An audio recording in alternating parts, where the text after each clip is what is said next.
Os estudos culturais nada mais são que um campo de pesquisas britânico desenvolvido no Center for Contemporary Studies, o CCS, no ano de 1964. Esse campo de pesquisa foi desenvolvido diante da alteração dos valores tradicionais da classe operária inglesa e tem como fundadores Richard Hogarth, Raymond William e E.P. Thompson. A contribuição de Richard saiu de seu texto nomeado The Uses of Literacy, que foi identificado como uma das fontes dos estudos culturais. A sua pesquisa é direcionada para os materiais culturais, antes desprezados da cultura popular e dos meios de comunicação de massa. Um texto que trata da vida cultural trabalhadora, inaugura um olhar de que no âmbito popular não existe apenas submissão, mas também resistência. A contribuição teórica de William também foi fundamental para os estudos culturais em seu texto chamado Culture and Society. Ele apresenta através de um olhar diferenciado a história literária e nos mostra que a cultura é uma categoria-chave que conecta a análise literária com a investigação social. William contribuiu também para o debate contemporâneo sobre o impacto cultural dos meios massivos. Já Thompson, através do The Making of the English Working Class, influenciou o desenvolvimento da história social britânica de dentro da tradição marxista.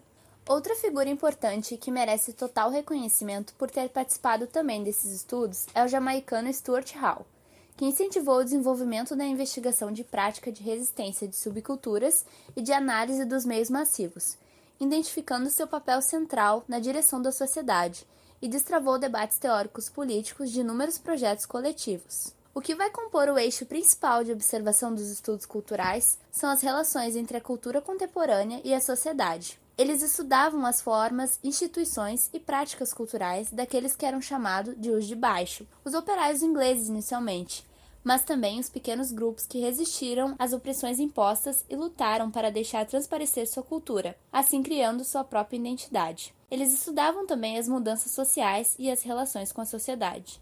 O grupo amplia o conceito de cultura para que sejam incluídos dois temas adicionais.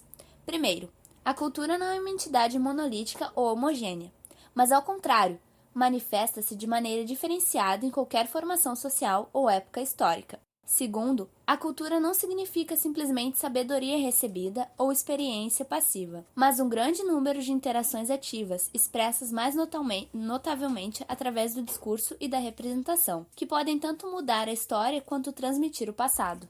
Para eles, o termo cultura não se refere apenas à erudita, à tradicional e de elite, mas também àquela cultura que se forma em pequenos grupos que buscam uma representação na sociedade, a cultura do povo, culturas não tradicionais. Eles construíram uma tendência importante da crítica cultural que questiona o estabelecimento de hierarquias entre formas e práticas culturais, estabelecidos a partir de oposições, como cultura alta, baixa, superior, inferior, entre outras. A multiplicidade de objetos de investigação também caracteriza os estudos culturais. O terreno de suas investigações circunstanciava-se aos temas vinculados às culturas populares e aos meios de comunicação de massa, e posteriormente às temáticas relacionadas com as identidades sexuais, de classe, étnicas, geracionais e etc.